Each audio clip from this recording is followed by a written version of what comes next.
Good morning, and welcome to the 15th Annual Summer Forum, co-sponsored by the Nantucket Community Association and, for the first time, the Nantucket Civic League.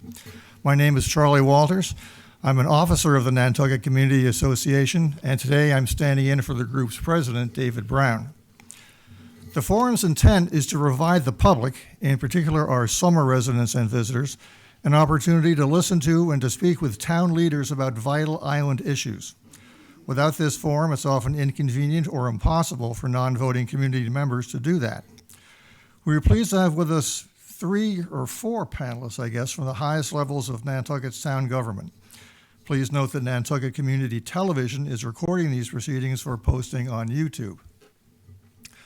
Before we begin, I want to say a few words about the Nantucket Community Association.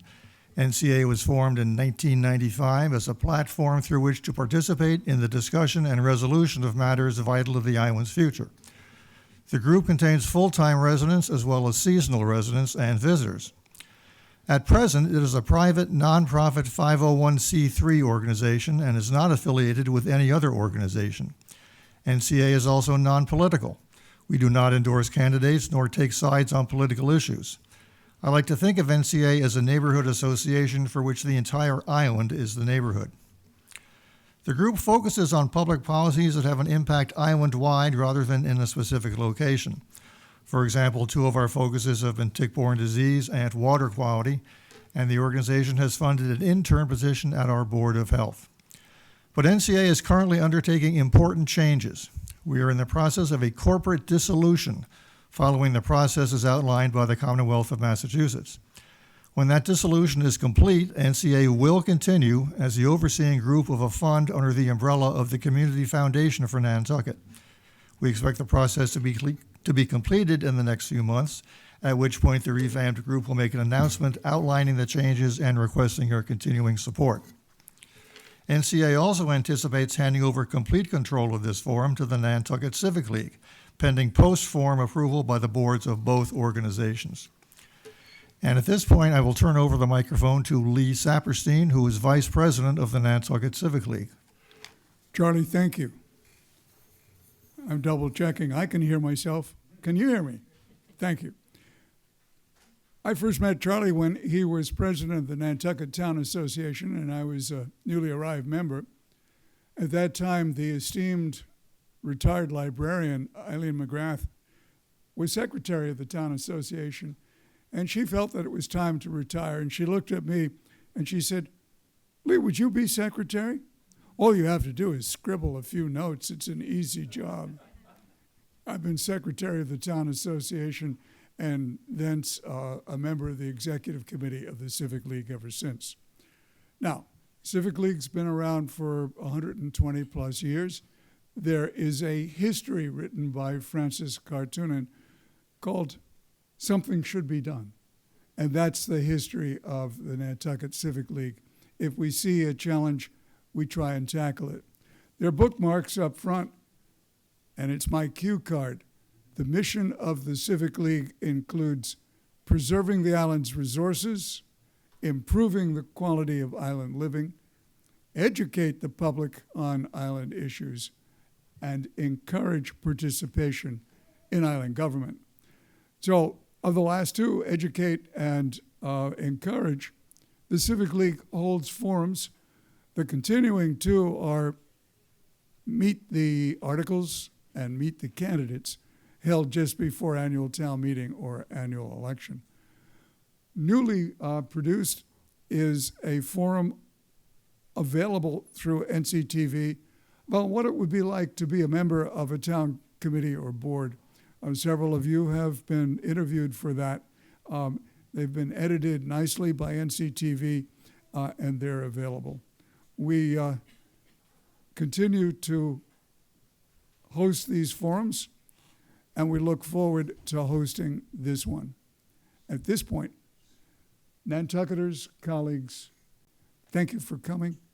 For those of you who are watching this on NCTV, thank you as well. I'm now going to turn it over just in 1 second to our town manager. Our veterans up front know that they have to push on their microphone and speak clearly into it. But for those of you who have questions later, when you come forward, I ask you to do the same thing. The microphone will be controlled from a control room, but it'll be up to you to get up close and personal to the microphone. And with that, our town manager, Libby Gibson. Thank you so much for that nice introduction. Typically at this, I think what we do is we go through the board members and their topics, and then I do a little wrap-up of town admin activities. So I think we're going to start with the chair, Jason Bridges, and then maybe go to Brooke Moore, and who's going to talk about housing. Jason's going to go with the strategic plan, and Melissa's going to give some Board of Health updates. Unfortunately, Matt Fee and Don Don is away unavoidably, and Matt had a bakery problem earlier, so he may be late, but we're not sure. He might be here at the end. We'll cross our fingers. So thank you, Civic League, for having us. Just listening to your mission, Lee, that you went over, we're really aligned with the town's strategic plan and your mission. But the education part is what the Civic League does. And I know they've done a great amount of work getting people to come out for committees and to get involved in civic engagement. And this is one of them, from meet the candidates. And so thanks to the Civic League, and thanks for the Community Association too for having this. I always look forward to it. So for the strategic plan, I just wanted to read our sustainability principle that guides the strategic plan. It's a long one. If anybody can memorize it and recite it back, you get a prize at the end of this. Sustainability is how the town of Nantucket, with a focus on historic preservation, equity and inclusion, natural resources, hazard mitigation, solid waste management, energy, public health, and education, institutionalizes practices and municipal operations that support a balance of the economic, environmental, and social health of our island, which meet the needs of current residents and visitors without compromising the ability of future generations to meet evolving needs. So when we came up with that guiding principle, I mean, it was hours or days trying to, do you put everything in? Do you, but sustainability is the key.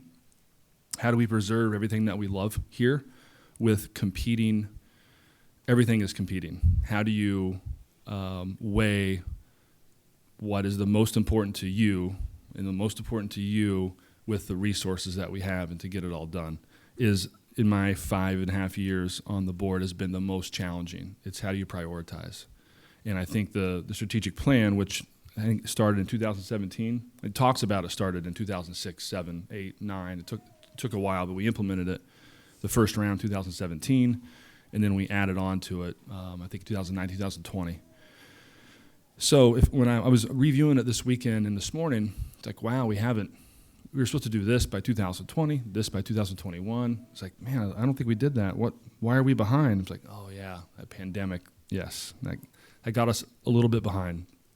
But just to review, there are some great things that we have done. So our areas of focus, policy-wise: housing, transportation, environmental leadership, efficient town operations, and quality of life. Almost anything, one of my objections to efficient town operations and quality of life, like everything could go underneath those. Everything. So, but the goals for efficient town operations are develop a facilities master plan. Seems like, you just hire somebody, they can just do that. How many properties do we have off the top of your head, Libby? Town municipal facilities? Yeah, Oh, everything that we own. over 20, 25, 30, maybe more. And then invest in technology, which is also broad and takes a while. And then quality of life is what I feel the most of what we've been talking about in the last 3 or 4 years, in preserving what we love about this island. The goals: develop a comprehensive plan to address and ensure equity through town policies and procedures. I think we've done a good job of getting that started.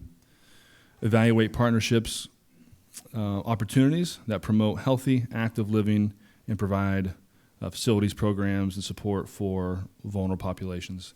We're going to get into housing, a lot of these, but so I wanted to focus on the partnership part of it, where I've seen things excel and the needle to be moved a little faster is when we have public-private partnerships. And I saw that a lot during COVID when the nonprofit sector, whether the community foundation, the food pantry, local businesses, and the town all got together to solve things. I saw it just off the top of my head recently, Great Harbor Yacht Club raising money through their foundation for the harbor health. But they go to Jeff Carlson and his team and Thais and everybody and say, what do you need? What do you need to speed things up? There's always a capacity issue. You could throw, $100 million at Jeff Carlson, which I'm sure he would love to have right now, but it's still it's a capacity. How do you get everything done? I've been on capital program committee for, I think, since I've been on the board for 5 years. It's not a highly contested, what do you want to say, committee. But it's interesting to see the capital projects that are coming down the road. We're behind, and we're trying to catch up, and it seems like a lot each town meeting.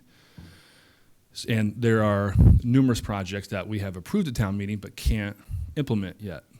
So my whole point of this is, of my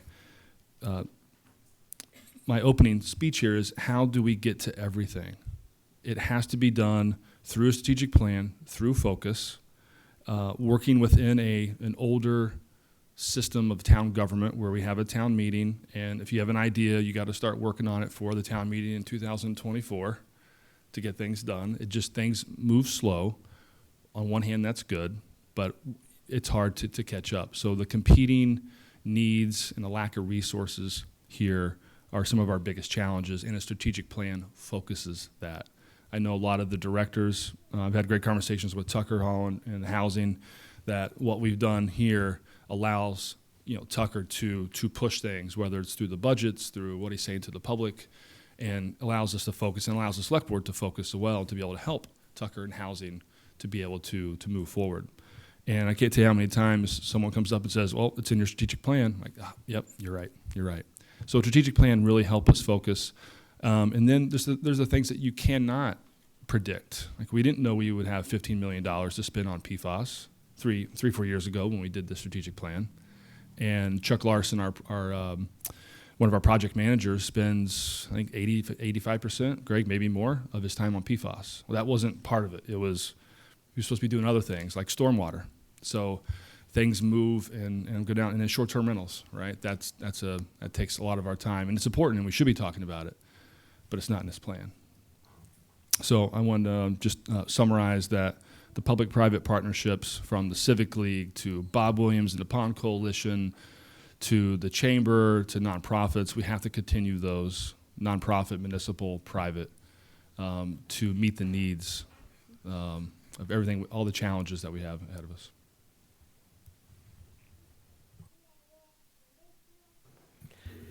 Hi, I'm the newest member of the Select Board, Brooke Moore, and I want to just jump quickly off what Jason just said. We do better and we get more done when we work together. And the world is full of polarization, competitiveness, anxiety, competition. But what I love about this island is that what I've known since I first came in 1985 is, when we work together, we can achieve anything. And that is my hope for us moving forward. But there's always competition for limited resources, and prioritization is necessary.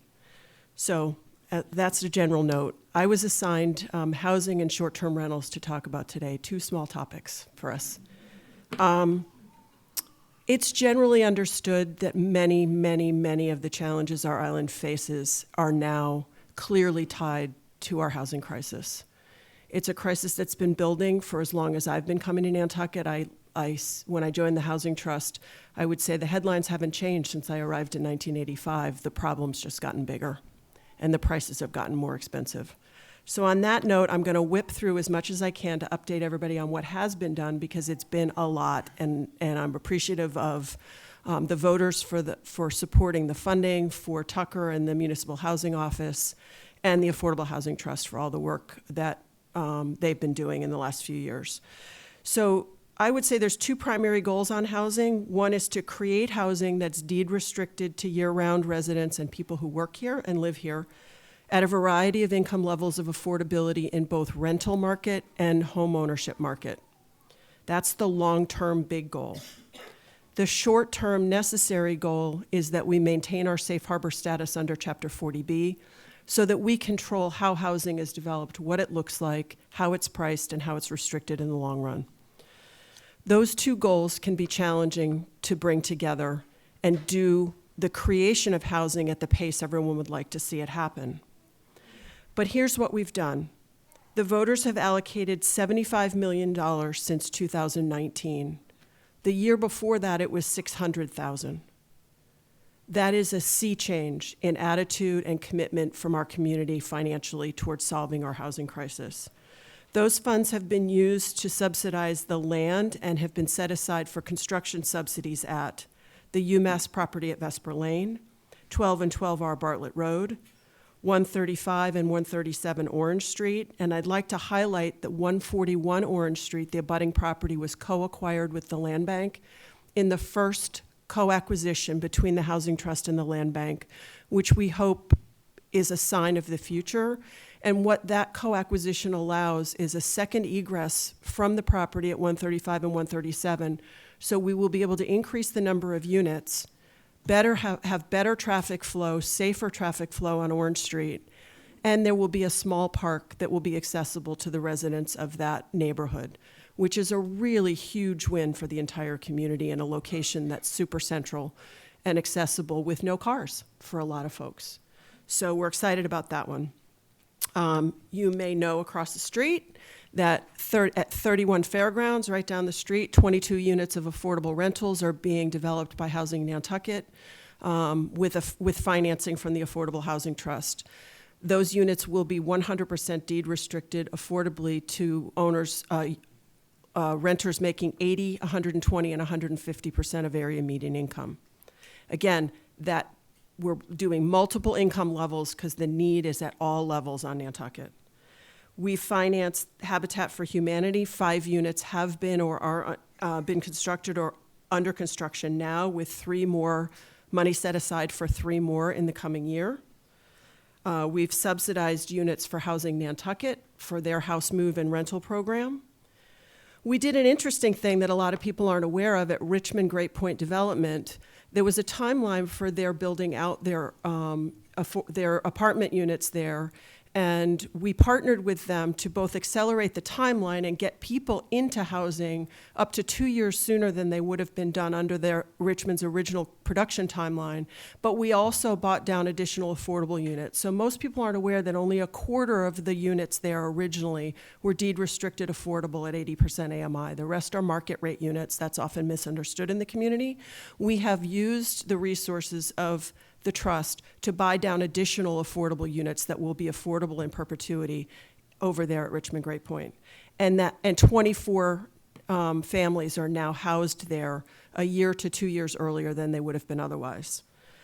We purchased under the bargain sale program the White Street property from the Bird family. They approached us with an offer to sell at a discounted rate. That was also a brand new thing that had never happened at the Housing Trust, which has set in motion a number of other property owners approaching the trust and offering us the opportunity to acquire their property before it goes on the market.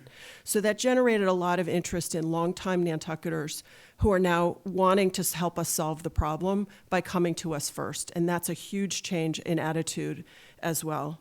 And then, of course, we have the Tacoma Green project, which was delayed by appeal by almost 5 years, and as a result, we've had to allocate money for what will be somewhere between a $6.5 to $9 million additional subsidy because of, as we all know, the incredible escalation of construction costs over the last 5 years.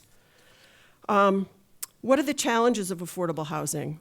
Well, the process of getting units on our subsidized housing inventory toward our 10% requirement is not we write a letter to DHCD and say, hey, we got 24 units, good, let's have them line up on this date. It's a very complex process that's managed really well by Tucker Holland in the office, and by the Housing Trust. And when something gets thrown in the mix, like Tacoma Green gets delayed, and that was meant to be 2 years of safe harbor, and the appeals happen, we fall out of safe harbor. So we spend a lot of our time trying to figure out how to make sure we line up the unit creation and the addition to the subsidized housing inventory in a stepwise fashion so that we retain control of development by staying in safe harbor. Of course, I mentioned astronomical increases in construction costs. And then we're going to be facing a subsidized housing inventory target change when the state evaluates the 2020 census data and our housing units. Now, we don't really know how they're going to evaluate the impact of the COVID refugees being here and perhaps having declared their residency on Nantucket, what turns out to be a temporary basis. So we're waiting for that information, but we don't know if that number goes up. Obviously, our annual allocation for safe harbor and our final allocation will change. The good news is, as I mentioned, the trust has been approached by private sellers wishing to come to us in advance of marketing their properties in the open market. This gives us time to evaluate the possibilities of a property and not have to rush into an acquisition not knowing how it might be fit into our portfolio and our future plans. We've moved from under 2% of our subsidized housing inventory to nearly 6%, Tucker, or just over 6%. That's an enormous growth in a matter of a small number of years, and we have acquisitions and we have the ability to develop enough to get us almost all the way, subject to changes, to our 10%. But 10% isn't enough, and I think we've all recognized that now. Long-term, the housing bank bill, also the real estate transfer fee, is working its way through the legislature. Our latest hope is that I think today, our home rule petition just for Nantucket is going to be added as an amendment to an economic development package that is a priority for the governor. And we're hoping that all of the folks and communities that have joined us in the effort to get a transfer fee will allow Nantucket to go forward first to get a toehold in at the legislature, and then we can create a wake by which all the other communities who desperately need this money also will be able to follow suit. But there's a growing recognition that the problem on Nantucket has been and is astronomically worse than any other community in the Commonwealth. And there's a growing understanding that let's let Nantucket get this session so we don't have to wait another year, because that funding really is the answer to our long-term ability to solve the housing crisis here. Okay, that's housing. And I've also been assigned short-term rentals, and I'm going to try to be really quick. A group of 6 of us, Jason and myself from the Select Board, 2 members of the Planning Board, and 2 members of the Finance Committee have been working as the pre-group, as we've called it because we didn't have another name, to start establishing a framework for establishing a short-term rental work group. That work group will be assigned to evaluate the short-term rental market, try to assess how it's functioning, what its future might be, what its impacts on the community are, and what we should do in terms of reasonable restrictions, controls, limitations, or not, depending on what the data shows.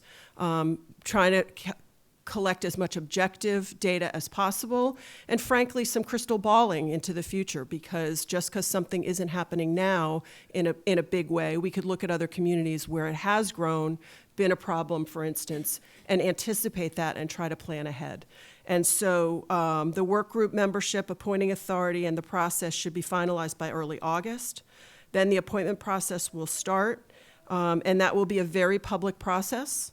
With 3 at-large seats, so anyone in the community can apply, and we'll be working hard to balance the perspectives on the short-term rental market from across the community, so we have as many different perspectives at the table, and then we want to enhance that with great data collection and really robust community engagement and participation with outreach by survey, public meetings, so that everyone who didn't get a seat at the table gets to speak their piece in the process and give us their perspective. And this will all be led by an independent off-island facilitator with great facilitation skills. And the goals and recommendations will be recommendations for articles for 2023 town meeting that may affect the zoning bylaw and the regulatory bylaw. And so that's it for me.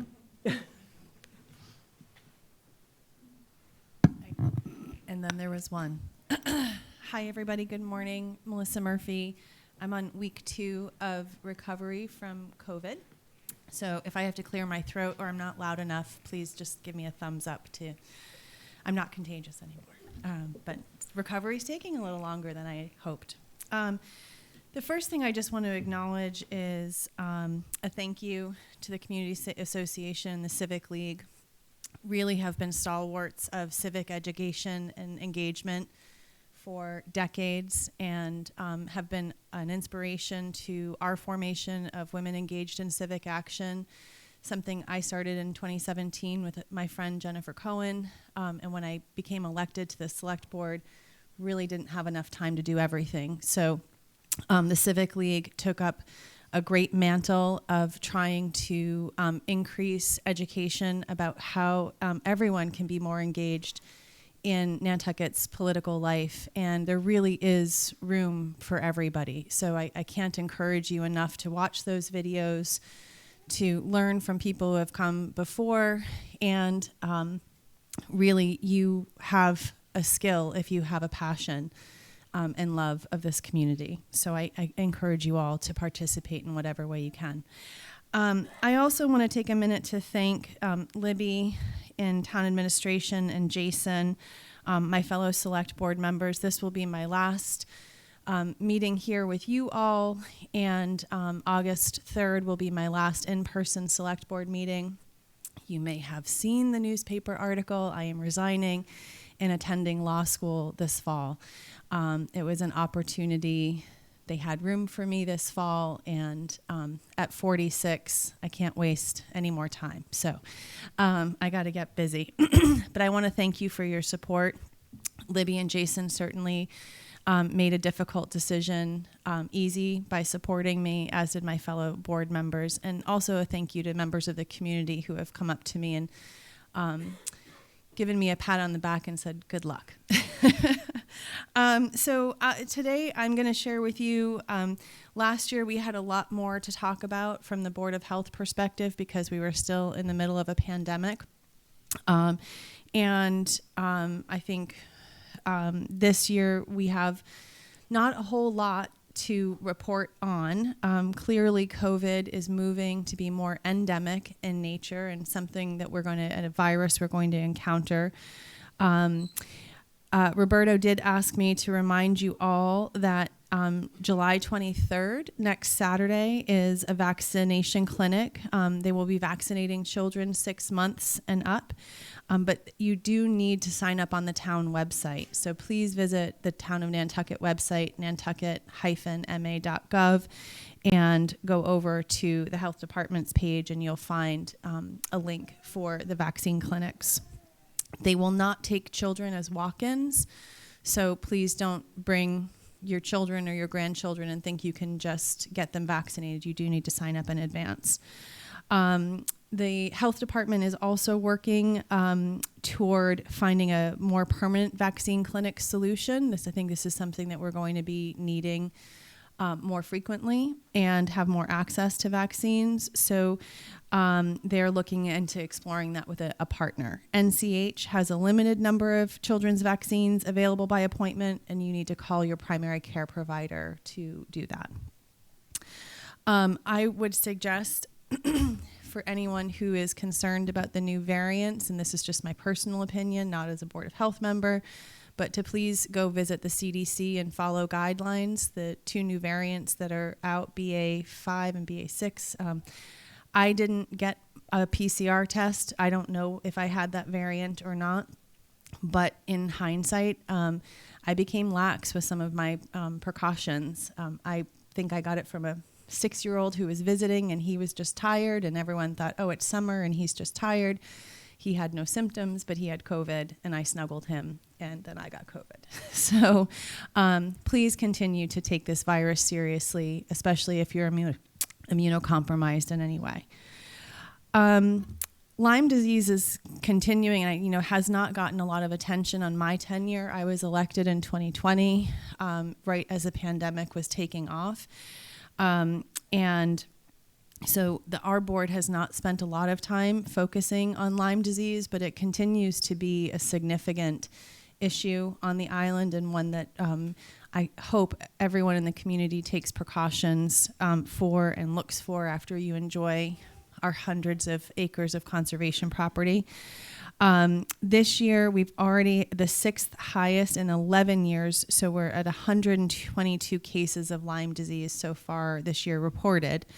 The all-time high was in 234 cases in 2013 and a low of 62 in 2018. So we are seeing more infection.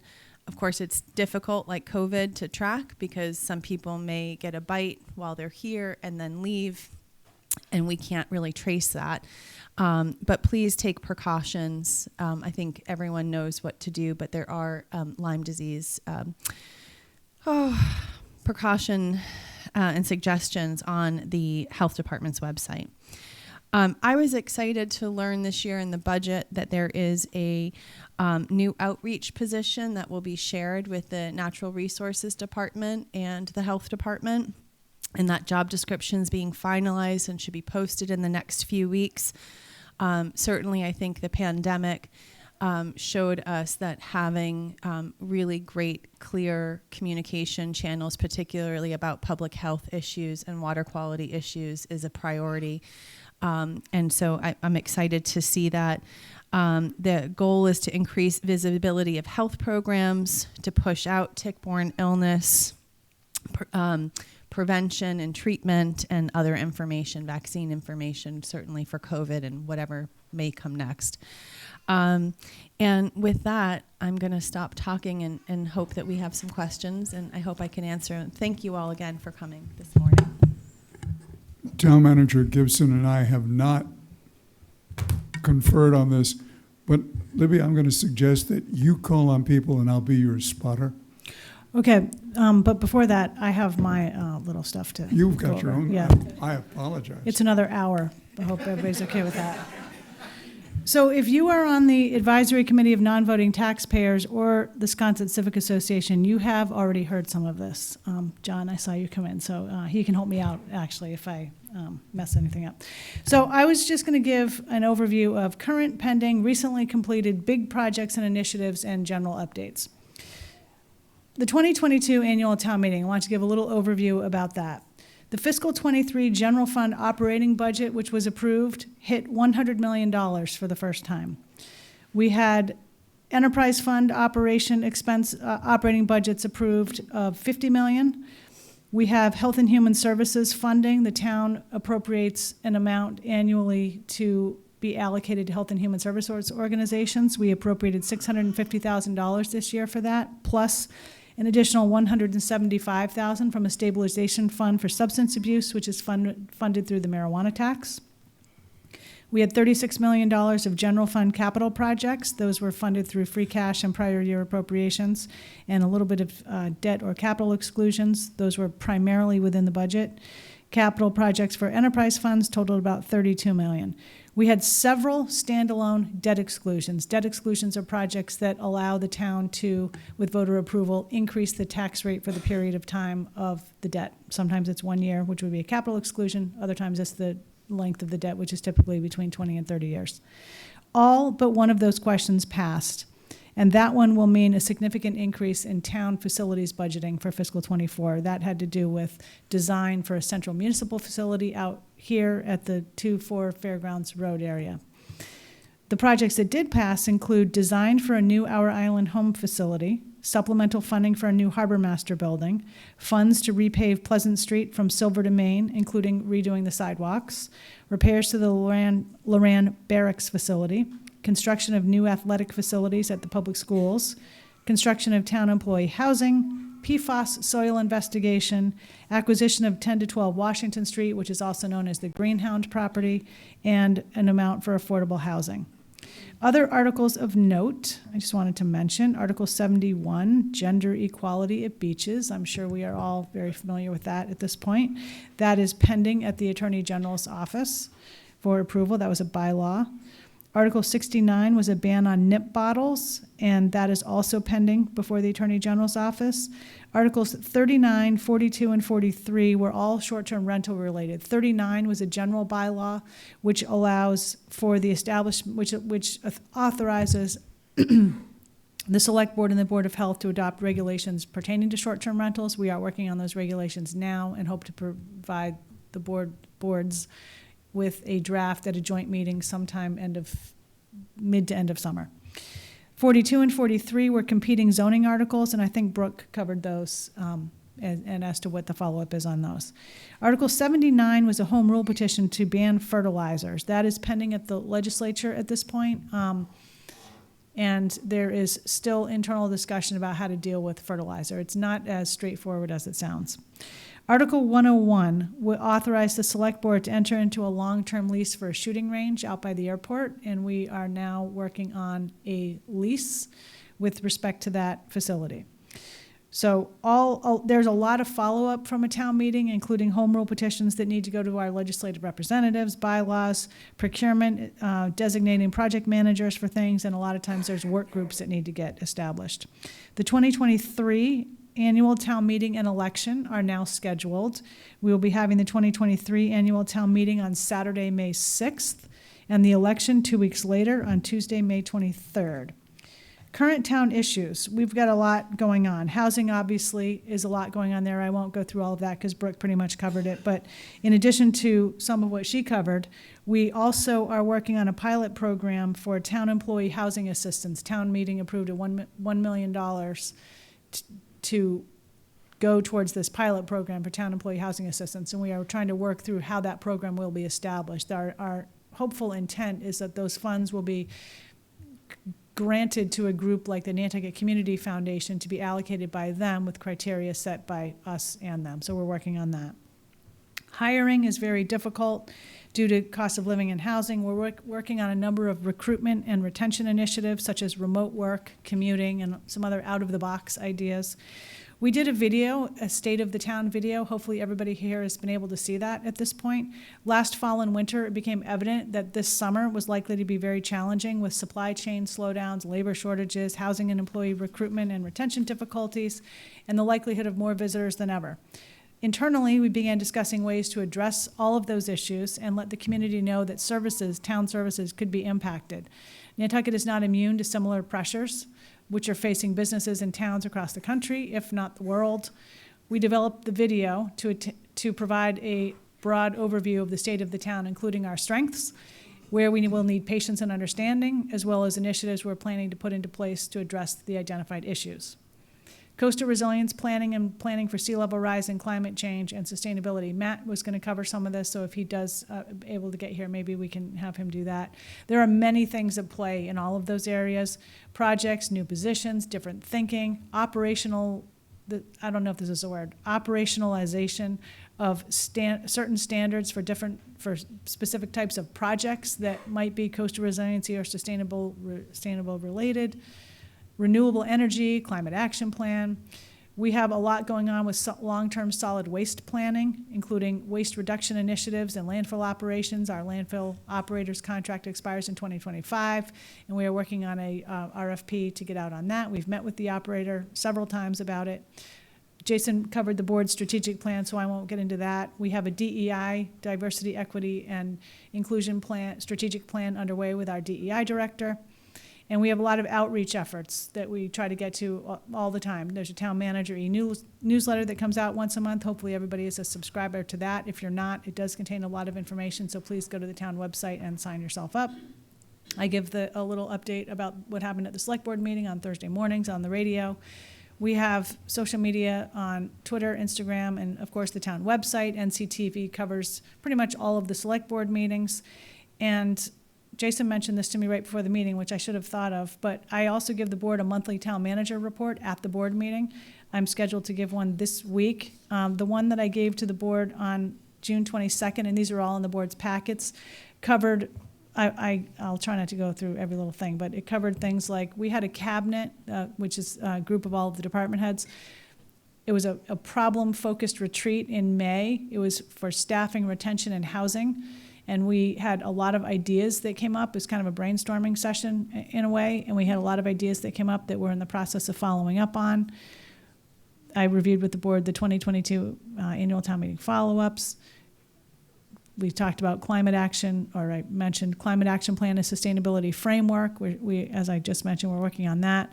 We have a facilities master plan underway and a lot of facilities issues. Baxter Road long-term planning, that probably should be higher up on the things that we're working on list, because that is taking quite a bit of time. We do have a meeting with Baxter Road abutters scheduled for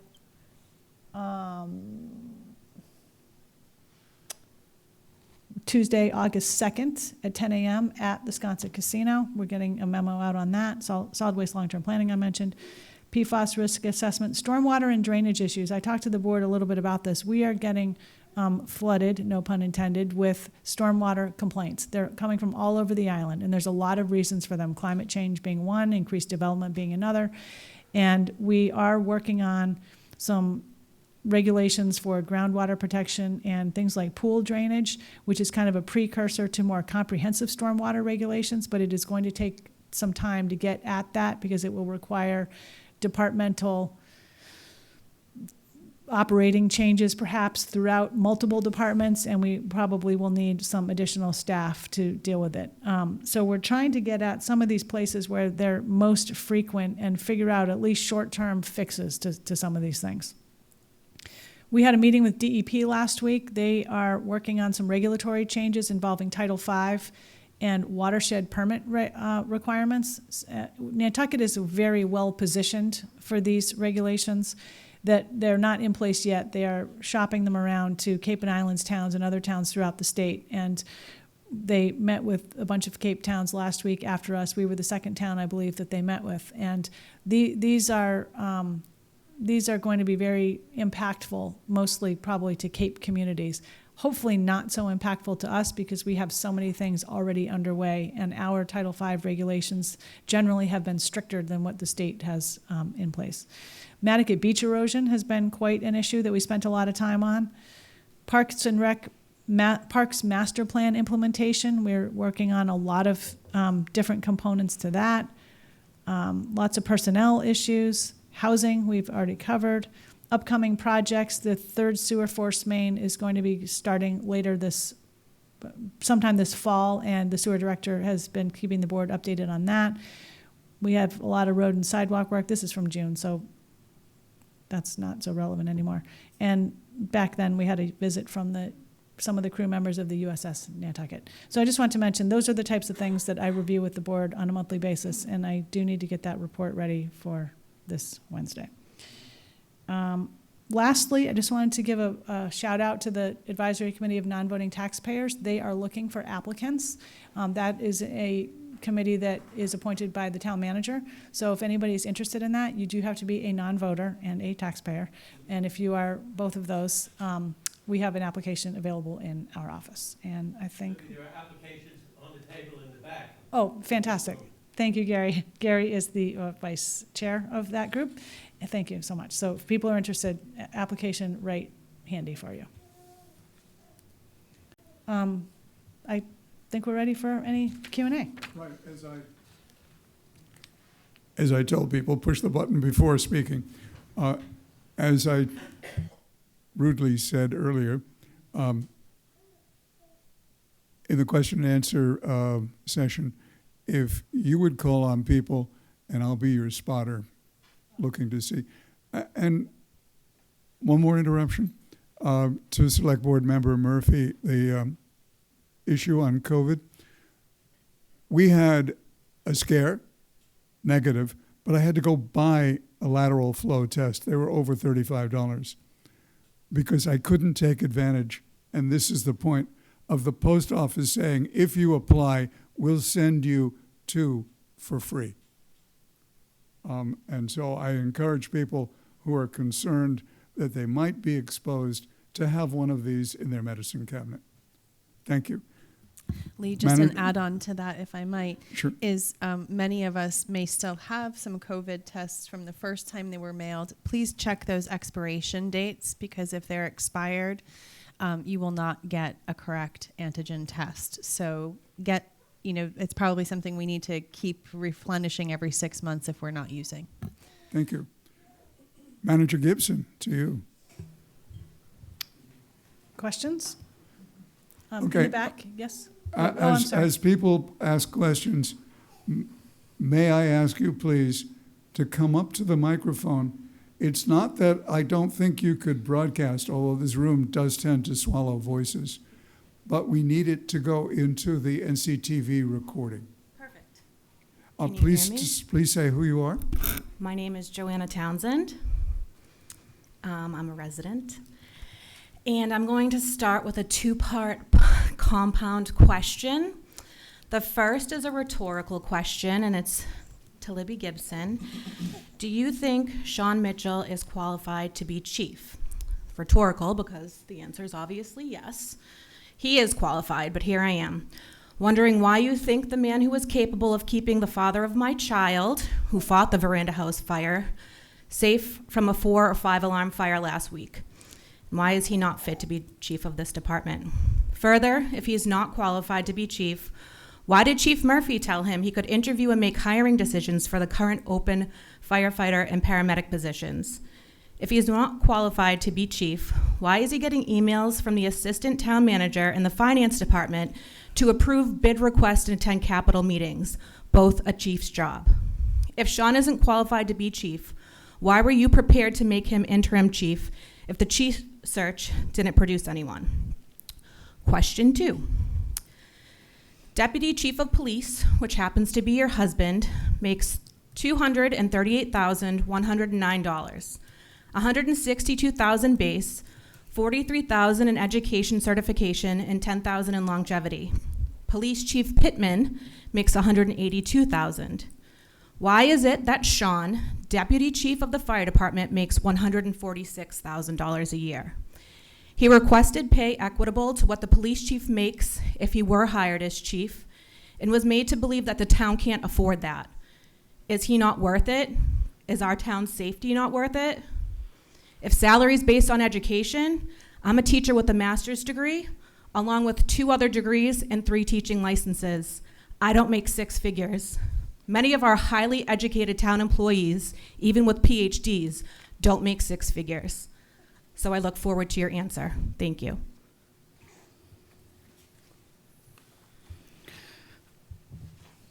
Hiring the Nantucket Fire Chief is hiring the Nantucket Fire Chief. It is not a personal decision. We established a hiring process. We have a consultant who helped us. We had 18 applicants. 7 of those applicants, including an internal applicant, were interviewed. And the individuals who were qualified to participate in what we call an assessment center. An assessment center is, for people who do not know, a series of exercises designed to evaluate and assess an individual's skills, abilities, expertise to handle a variety of areas in their field. 3 individuals were selected for the assessment center, and 2 individuals were selected as finalists.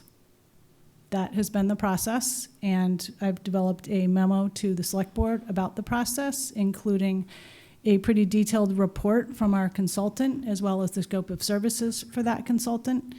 And I absolutely do not intend to make this personal in any way, because it is not. It is all about hiring the most qualified individual for the position. May I suggest questions are preferred to statements. If one wants to write an elaborate statement, write it, please, and submit it to the person involved, and the newspaper if you choose. Any other? Come on forward. Kathy Greeter, Vice Chair of Friends of Our Island Home. I was just wondering if there's any update as what's happening with the plan for the island home. yes, we have engaged, as I think, hopefully some people know, maybe people aren't totally aware, a firm called Eisenstein Flaherty Associates to help with the administration of our island home. And the principal of that group, whose name is Bob Eisenstein, is working with us on developing an outline for sort of an internal project management strategy for that project before we engage what's called an owner's project manager. And we actually talked late last week about this. What we are trying to do is develop this sort of scope that involves getting together people from various senior service organizations all around the island, or that provide services with seniors, including the Senior Center project, which we also got funding at town meeting to do a feasibility study for the island home itself to determine whether or not, so it is intended that the senior center would basically move to the island home in the sense, not the building, but the facility at the island home. Are we going to demolish it and rebuild, or would we renovate it? What is more feasible? There will be perhaps overlapping services between our island home and the senior center. For example, adult daycare could take place at the senior center, which would be at the old island home site. So Bob is working on that, and I think what we're hoping to do is have a meeting sometime soon, or maybe a series of meetings with these groups to help get together what programs we really want to have at the new island home facility, so that will help guide us towards what our design thinking would lead to. Okay. Is there anywhere we can go to look and find any kind of updates? Are they going to be posted? They will be. We don't have a written update right now, Kathy. We will be working on that, and when Bob has his outline, I'll probably bring it to the board meeting, Okay. and it'll be in the packet, and we'll put it on the Island Home site. We probably need to get that up and running. Thank you. Yep. Thank you.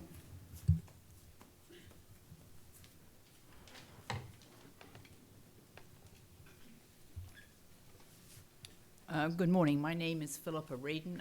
Philippa, could you, as I say, embrace the microphone? I'm a long-time summer resident, and I live on Crooked Lane. My neighbors, who are away right now, and I are wondering, is there anything that could be done about the speeding vehicles on Crooked Lane? There are not many children who live on the street, but there are innumerable young grandchildren, excuse me, that visit and ride their bikes, and it's becoming more and more dangerous. Thank you. I see the police chief in the back there. Any thoughts, chief?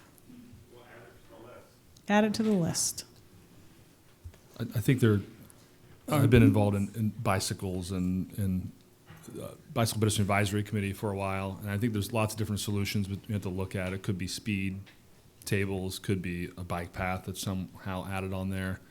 When I ride on there, I always think like, wow, bike path would be really nice. Crooked Lane connecting, the two. I think it's right. It connects the two, right? Okay. So Chief Pittman, if I may, for NCTV, your response was, it's going on the list. Mm-hmm. I would just add, there are many areas around the island that are sort of cut-throughs like that, and speeding is a problem. We simply don't have enough enforcement personnel to station them at all of these places all the time. I try to mention it in the town manager newsletter and remind people to be respectful and stick to the speed limit. Libby, if I may, I live in Mid-Island, and Parker Lane is a cross-through, very similar between Hooper Farm Road and South Shore, Fairgrounds, the one we're on. And also in my neighborhood, there's a street so some of the neighbors have taken out to get those slow children signs with flags and putting them out on the street. It's not ideal, and it certainly doesn't feel collaborative with the town in terms of addressing it, but it is a step that we can take ourselves as citizens to help encourage at least the awareness of where children are. So thank you for your comment. I see it a lot also. So one last thing I want to add is low-hanging fruit could be encroachment and sightlines. Just talking to everybody on that road and just kind of looking and seeing where, because it grows so fast over the years, a bush, a tree, something. And if there's better sight lines, that's at least something we could quickly do and then look at the other steps. My wife makes fun of me. Wherever we go and drive, I'm like, oh, we got to cut that down. We got to cut that down. She's like, okay, you're going to cut the whole island down? No. We have a question in the back.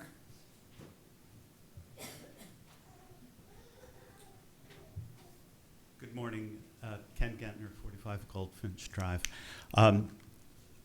I was looking today to see whether Mike Burns had been replaced as traffic planner. I know that happened a while ago. I couldn't find anything on the website, but what I did find was a map of traffic on Nantucket for the first time, and Old South was black and Fairgrounds was red. And so the question, and it's been posed before, I think Jason and I had an exchange on this. There was an initiative at town meeting for some enhancements along Old South. I think Mike had been championing that, and Andrew as well. And I'm just wondering what the current state of affairs is and what the plans might be to revisit that, whether at town meeting or otherwise. Mike Burns has been replaced. Our new transportation planner's name is Patrick Reed. He is working remotely and comes to the island every now and then. I'm not quite sure about enhancements on Old South Road other than what's already been done for the Richmond area. I'm sure that planning has more of a developed plan over time on that, but I don't think there's anything currently active. Do you know, Leslie, if there is? Libby, if I may, this is now almost ancient history, but there was a proposal on paper with planning for redoing the rotary so that there could be some slip lanes for people to get past, particularly if they're going from Old South back up onto Milestone Road. The traffic planner is ex officio a member of the Committee on Roads and Right-of-Way, and we're looking forward to an update as soon as Mr. Reed can come on island at one of the times that we're meeting. Thank you. Can I add one thing to that, Lee? The rotary, the main Milestone Rotary, is in the queue for a redesign, as you said. But 2 times we brought to town meeting to put a roundabout at Fairgrounds and Old South Road, which would have helped somewhat with the traffic, keeping it moving, and it wouldn't go all the way past Richmond at 8 in the morning. And that failed twice, only by, I can't remember, 20 votes or something at the ballot.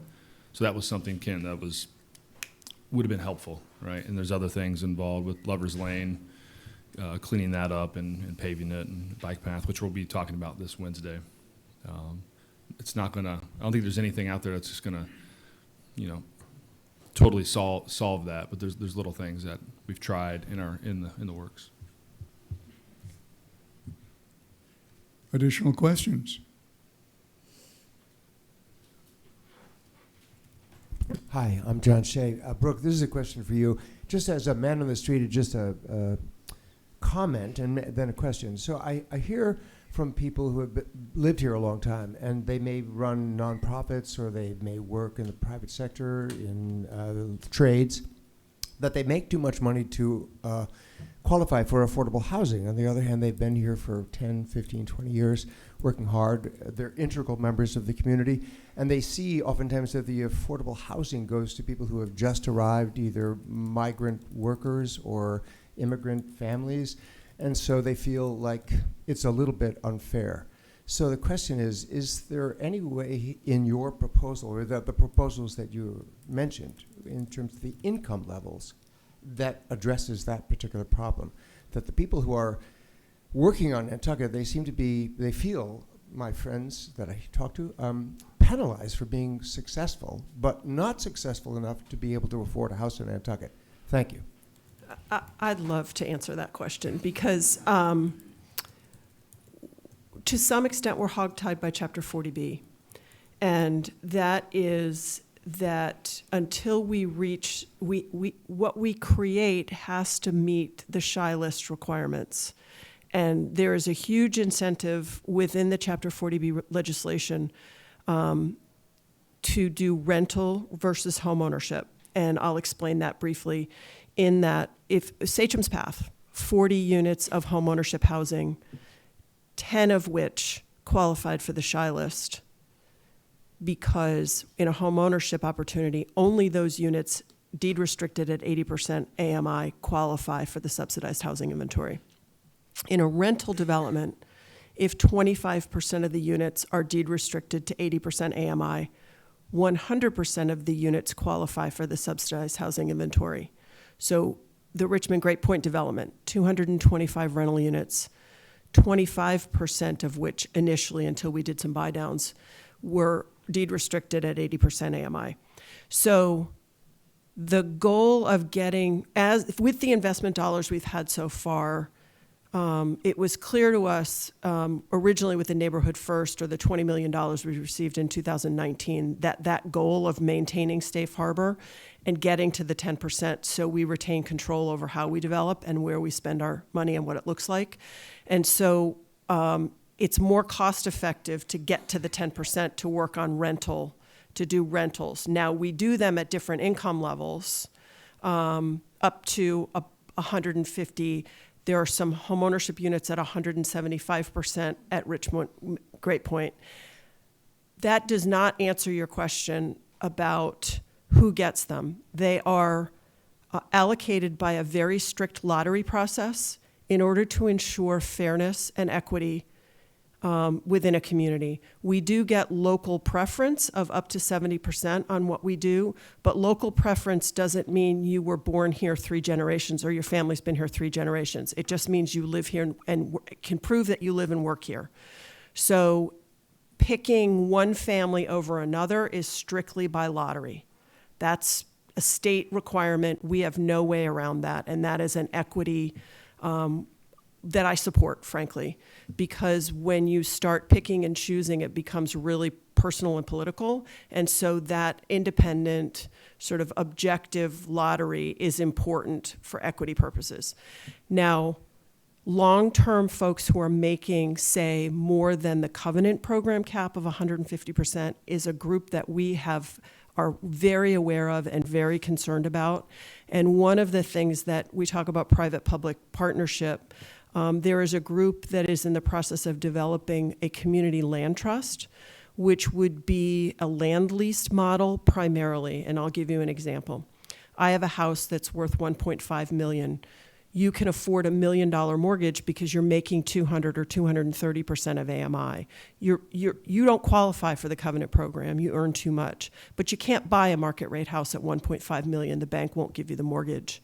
So what a community land trust does is it comes in and co-acquires the property, basically, buys the land underneath, leases it to you, right? So there's a $500,000 subsidy. Now the land trust owns the land, gives you a 99-year lease. You buy the house, you own it outright. You have control of it during your ownership for $1 million.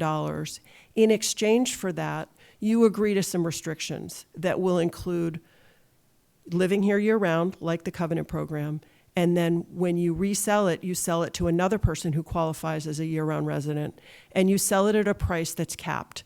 And it's capped to track the growth of area median income, so that house remains affordable to someone, say, at your income level 20, 30 years from now. They're at the 200% AM or IMI level or 230 or whatever it is. We're restricted in what we can use municipal dollars for in terms of income levels and what we can support. And so that's where the private partnership part comes in. We can fundraise into a community land trust and it's a nonprofit, so people can make tax-deductible donations, and that gives the community land trust more range and more control over who it can help. So this is in the works, but I started with an explanation about why we've focused where we've focused, and we just haven't had enough resources to do it all, and that's why the housing bank bill is critical. Because if we have a revenue stream in the $5, $6, $7 million a year level, you can use that to borrow hundreds of millions of dollars. And therefore, one of the goals of this community land trust is to stop or prevent the sale of traditional year-round homes that were acquired 20, 30 years ago for people who could afford it then, that are worth so much more now and are unattainable to year-rounders now, your teachers, your firefighters, your DPW workers. And so when those folks go to sell, the community land trust can pay them market price, so they're not sacrificing anything personally, but then that house goes into a portfolio that is permanently deed restricted to year-round home ownership forever. And that's what my personal goal, and I learned about this on Guernsey Island 5 years ago when I traveled there. They have a massive portfolio of properties that are inaccessible to their seasonal and tourist and visitors who come from all over the world to live in Guernsey seasonally. Those properties are unavailable. Bermuda's been doing this forever. That's what Nantucket has to do, and that's a multi-million-dollar investment, but we can do it. We absolutely can do it, and we know how to do it, and it's about funding, frankly. So that's the big answer. Hopefully that helps you understand. Yep. Right. Questions?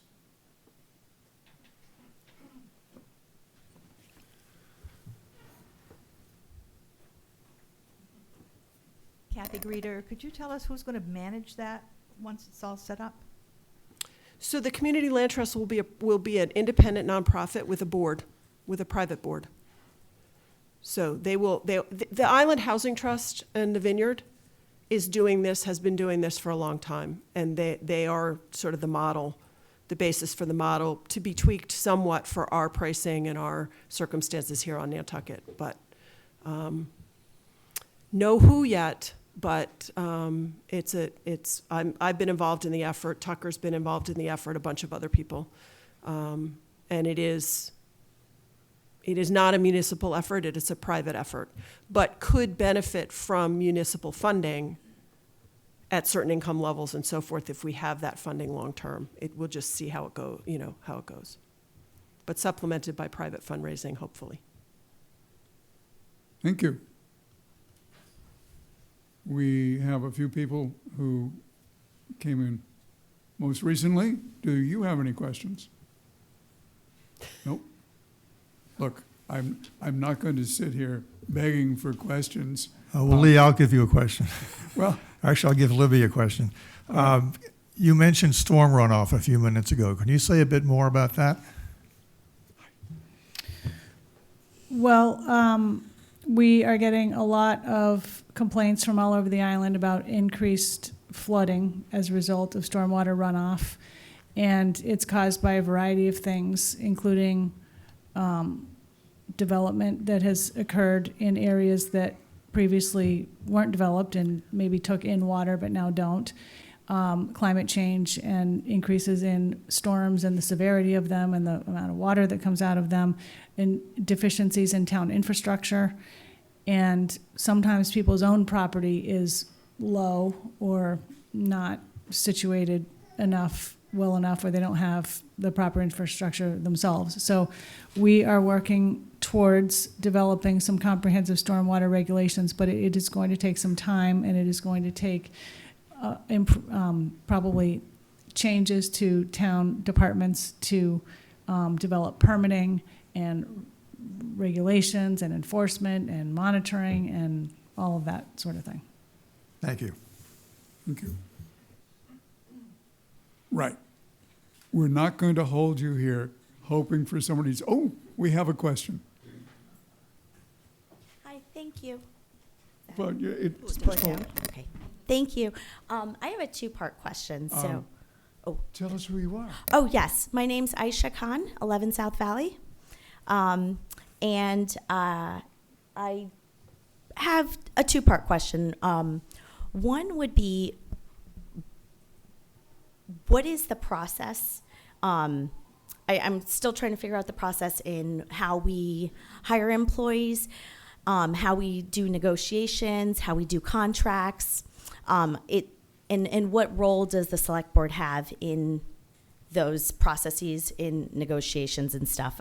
It seems like there's a little bit of friction. Oh, sorry. I'm going to give a moment of relief for Manager Gibson. There was an extensive reply to that. Oh. And Libby, your call, do you want to repeat that or a synopsis, or simply say it's going to be on YouTube? I don't know if it's exactly along the same lines as the prior question, but I don't mind repeating it. Okay. Or if it's somewhere I can look. I didn't know. What I mentioned was that the select board is getting a memo today, they actually have gotten it, that provides an update on the fire chief hiring process, and that will be made available to, online, but it's not quite on there yet, because it just went out this morning. And as far as how we hire employees, do negotiations and contracts, that's very, very broad. I don't know that I could really come up with a short answer to that. But with respect to the appointment of department head positions, the town charter lays out that process. Most department head appointments are made by the town manager through a process that involves a notification to the select board. There are many other types of employment contracts, collective bargaining contracts that are handled in different ways. Thank you. Now, you said you had a two-part. Yes. So I guess with our island, I see if perhaps there is someone who is not qualified, or we're saying is not qualified, or there are things that they could do better. Could we, as a community, if we see someone who has the potential and wanting to keep them here, perhaps we say, okay, let's do some type of mentorship program or something where we then aid that person to fill that role. Because what my worry is that we have really capable people here, and when they don't get those positions, I worry that they leave us. And what I'd like is for us to invest in our community, because we all have kids here, and I want them to have that opportunity. Lee, I can address that a little bit. We are in the process of developing a succession plan town-wide, and the idea behind that is that employees in various departments who have potential or interest or the wherewithal to want to progress through the department or even the overall town organization. And we are trying to developed a program that would do exactly what you're saying, mentor them, provide training, provide certification programs, opportunities to eventually move up to the position that perhaps might be a department head level position. And that is very much at the forefront of our thinking for all of the reasons that you just mentioned. Thank you. And I will repeat that the Civic League is trying to work with my friends, colleagues, and neighbors to help develop an interest in volunteering. So people like me, retired but with a lot of experience and a lot of education, are able then to participate. But that's non-funded, that's volunteers, and I recognize that. So I think between Manager Gibson and me, we provide opportunities for people to become involved. We have a question from Brant Point.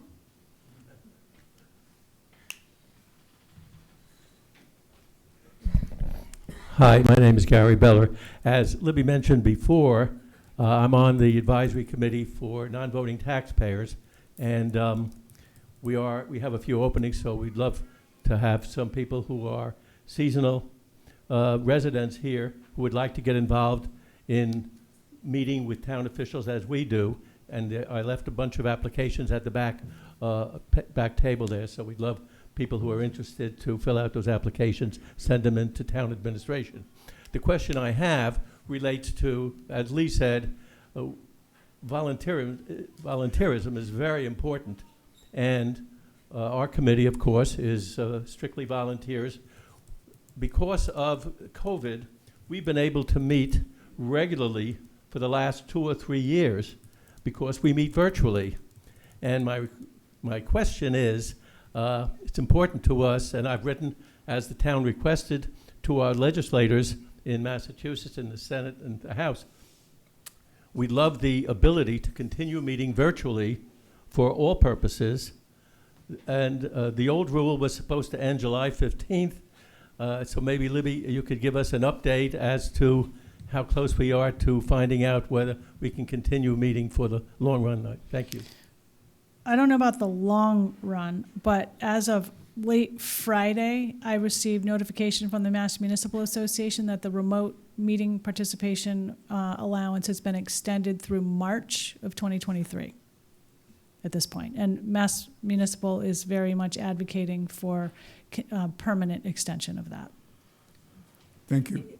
If I can add to that, it did get hung up in the legislature because they tried to put a mandate for hybrid meetings, which would frankly be onerous for a lot of communities. So Mass Municipal Association was advocating for it to be optional and allowed rather than mandated, an unfunded mandate. So there was sort of a permanent thing, but it was a mandate, and they lobbied against it for that reason, and that's why it's a temporary extension while they work out the challenges around addressing that question of the mandate.